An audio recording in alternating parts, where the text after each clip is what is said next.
Ya mwezi wa 11 mwaka 2025, Mahakama Kuu ya Dar es Salaam, Mahakama Kuu ya Tanzania katika kanda ndogo ya Dar es Salaam ilikuwa imekuja kusikiliza kesi ya uhaini dhidi ya mwenyekiti wa Chama cha Demokrasia na Maendeleo ndugu Tundu Antipas Mughwai Lissu, ambaye iko chini ya jopo la majaji watatu, Jaji Ndunguru, Karema na Kiwonde.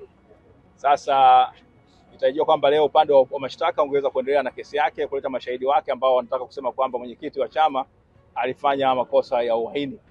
Lakini siku ya leo kwa bahati mbaya mshtakiwa ndugu mwenyekiti wa chama ndugu Tundu Antipas Mughwai Lissu akuwasilishwa mahakamani kwa kile ambacho upande wa mashtaka umedai kwamba kwa sababu za kiusalama. Lakini sisi wote tumefanikiwa kufika hapa mahakamani. Nadhani nchi yetu wa Dar es Salaam huko salama. Watu wote wameweza kusafiri, mabasi yanafanya kazi, lakini upande wa mashtaka kwa wamesema kwamba unaomba kwamba kwa sababu za kiusalama haujaweza kumleta mwenyekiti wa Chama cha Demokrasia na Maendeleo mahakamani, kwa hiyo akwepo mahakamani. Na baada ya hapo upande wa mashtaka ukaomba kwamba ukaeleza mahakama kwamba wenyewe leo utakiwa uendelee na kesi yake dhidi ya mwenyekiti na utakiwa ulete mashahidi wake ambao wanatokea Songea, wengine wanatokea Iringa, watakiwa na Mbeya waweze kuja kutoa ushahidi dhidi yake. Sasa wakasema kutokana na sababu za kiusalama au mashahidi hawakuweza kuletwa, hawakuweza kutoka kusafiri kuja Dar es Salaam kwenye kesi. Kwa hiyo na wao waweze kujiandaa vizuri kuweza kuandaa mashahidi wao hawa waweze kutoa ushahidi. Kwa hiyo kwa sababu hiyo kwa wameomba ahirisho la wiki mbili.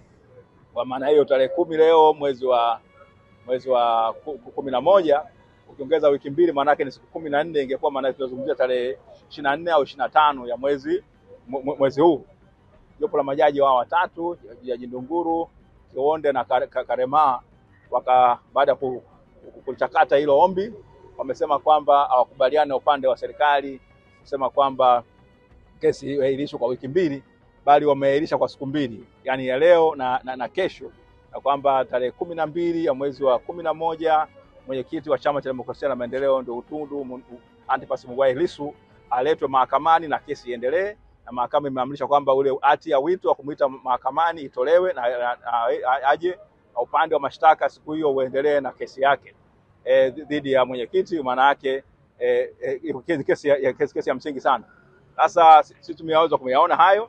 Sasa kwa bahati mbaya, kwa sababu mwenyekiti anajiwakilisha mwenyewe, hakuweza kuzungumza, lakini tumeona kama mahakama imeweza kutoa angalau muda kidogo ambao unaonekana ni mzuri, na kwamba siku hiyo tarehe 12 mwezi wa 11 2025 basi kesi hii itaendelewa kwa majaliwa ya Mwenyezi Mungu, na tunatumai kwamba umma utapenda kujua nini kinaendelea, uhaini ambao unasemwa dhidi ya mwenyekiti kama utaweza kuwekwa wazi, na kama sio uhaini basi tuweze kujulikana mahakama itatoa uamuzi gani.